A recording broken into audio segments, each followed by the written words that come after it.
খুমটাইত এগৰাকী অসহায় ব্যক্তিৰ দুৰ্বিষহ জীৱন কৃষি কৰ্মৰে কোনো মতে চলাই আছিল জীৱন কিন্তু এখন ভৰিত দুৰাৰোগ্য ৰোগে কাল অমানিশা কঢ়িয়াই আনিলে লোকজনলৈ একমাত্ৰ পুত্ৰ দিব্যাংগ আৰু পত্নীও মানসিক ৰোগত আক্ৰান্ত পৰিয়ালটোৰ মাজত এতিয়া হাহাকাৰ পৰিস্থিতি মুখ্যমন্ত্ৰী স্বাস্থ্যমন্ত্ৰী তথা কোনো হৃদয়বান লোকৰ সহায় ভিক্ষা কৰিছে ব্যক্তিজনে সম্প্ৰতি অচল ভৰিলৈ বিছনাতে শয্যাশায়ী হৈ আছে গংগাধৰ গগৈ এফালে নিজৰ চিকিৎসা আনফালে পুত্ৰ আৰু পত্নীৰ চিকিৎসাৰ প্ৰয়োজনীয়তা দিনতে আন্ধাৰ দেখিছে গংগাধৰ গগৈ অধিক পলম হলে সমগ্ৰ পৰিয়ালটোৰ তিনিজন ব্যক্তিলৈ জীৱনৰ আশংকা 3 বছৰ মানৰ পৰা নিজে নিজে ফুহা হৈ যায় বিষ হৈ মানে বহুত ডাঙৰ হৈ যায় ডাঙৰ হৈ পেলাই গোটেই এনেকৈ ধৰক আপোনাৰ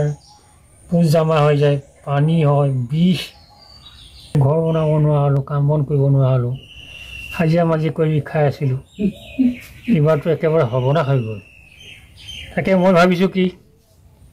ৰাইজৰ চৰণত ধৰিম বুলি ভাবিছোঁ ৰাইজে যদি দয়া কৰে মই ভাল হ'ম আৰু ৰাইজে যদি দয়া কৰিব নোৱাৰে ক'তনো মই ভাল হ'ম